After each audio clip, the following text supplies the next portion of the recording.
Thank you for joining us for this presentation on the ABAWD waiver. There are a lot of significant changes upcoming for people who have been receiving SNAP and new recipients of SNAP in regards to work requirements. This can be a confusing and frustrating time, and we're here to help smooth that transition as much as possible. So we thought we would start with the basic explanation of who is an ABAWD and what ABAWD means. So ABAWDs are able-bodied adults without dependents. There are exemptions for that are listed here.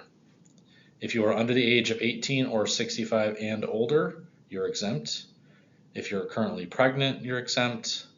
If you are medically unable to work 20 or more hours per week, you are exempt. That also includes not just physical health issues, but also mental health and substance use issues, and documentation will be required for that exemption. If you do have a dependent that is under the age of 14, you are going to be exempt.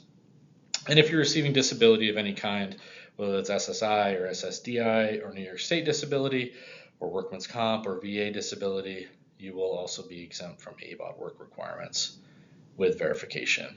And then lastly, if you are an Indian, urban Indian, California Indian, or eligible for Indian Health Services, you will also be exempt.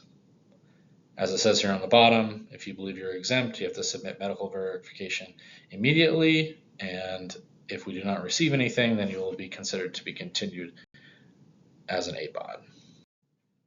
It is important to note that the ABAWD requirements are not new.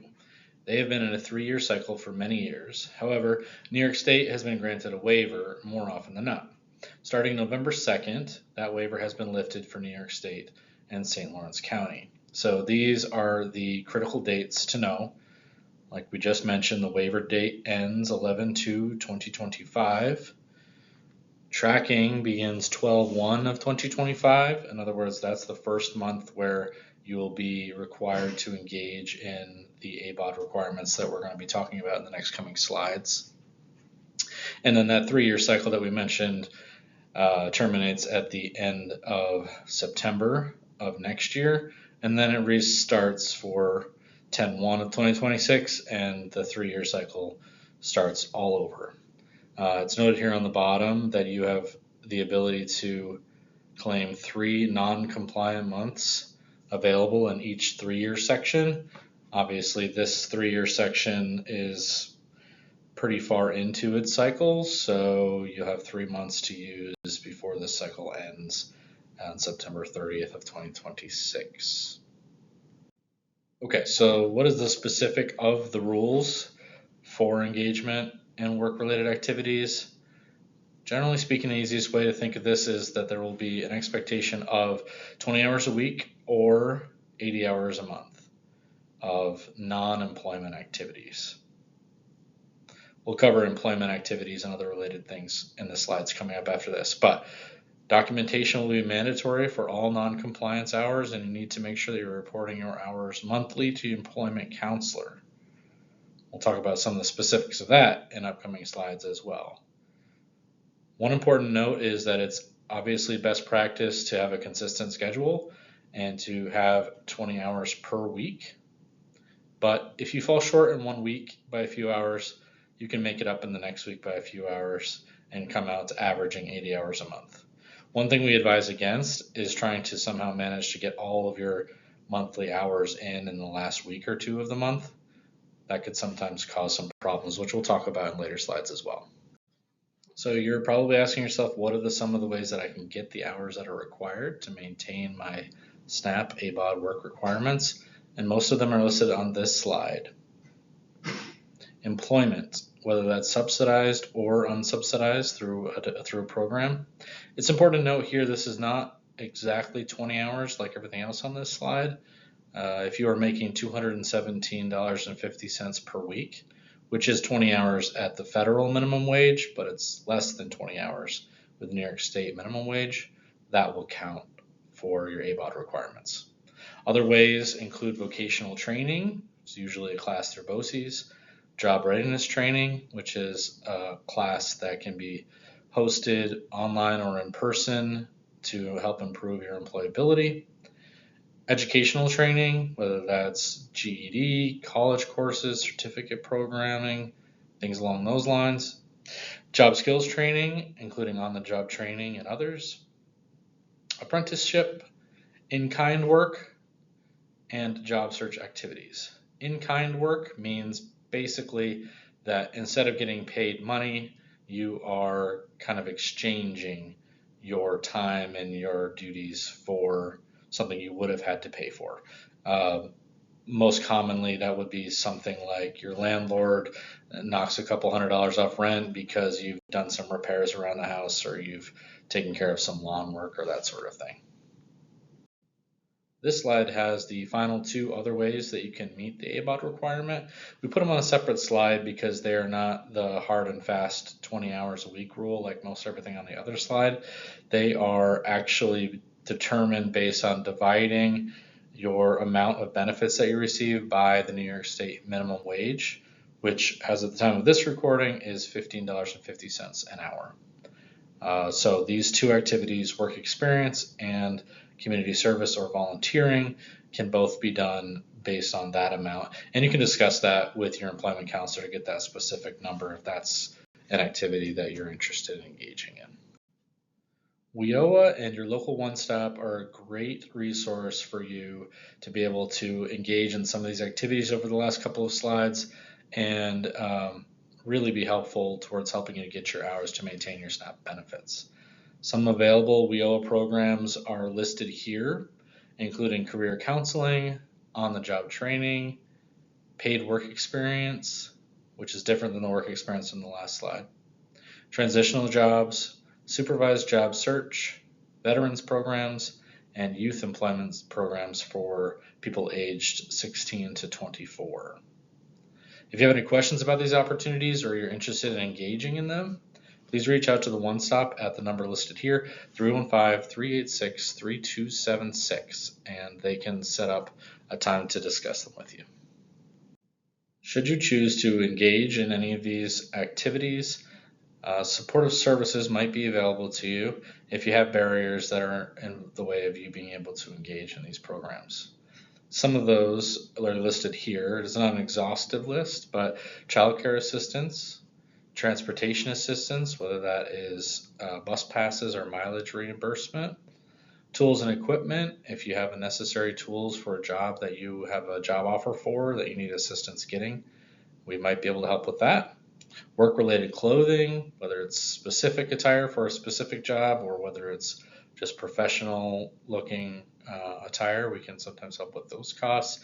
And then training costs, financial assistance for vocational training or certification programs. It's listed on the bottom here that eligibility is not guaranteed, but we will do the best that we can. We'll assess everything on a case-by-case basis, but these are some of the different ways that we may be able to help with the costs associated with engaging in work or work activities. Okay, so we're getting into some specifics on this slide here, but the basic rule that we talked about at the beginning was that there are potential for you to utilize up to 3 months in a 3-year cycle where you are not able to get your hours in. Each time you do not get your 20 hours a week or 80 hours a month in, that will be considered a countable month. If you fail to document your required activity hours by the 10th day of the following month, that results in a countable month. If you do that 3 times, your benefits will be terminated until the cycle renews, the 3-year cycle. To prevent termination, full documentation for the 3rd countable month is required by the middle of that month to prevent a 4th month of SNAP benefits being issued. So in other words, you should always plan to have your documentation of your hours into your employment counselor as soon as you can. However, in the first 2 months, there's a little more leeway as far as if you don't get your hours in right on time. If we get them a little bit late, that's going to be okay. However, on your 3rd month, if you're on your 3rd month of not getting your hours in and you're thinking that you have that extra time, you don't in that 3rd month, because your benefits will be terminated in the second half of that 3rd month so that the 4th month does not go out.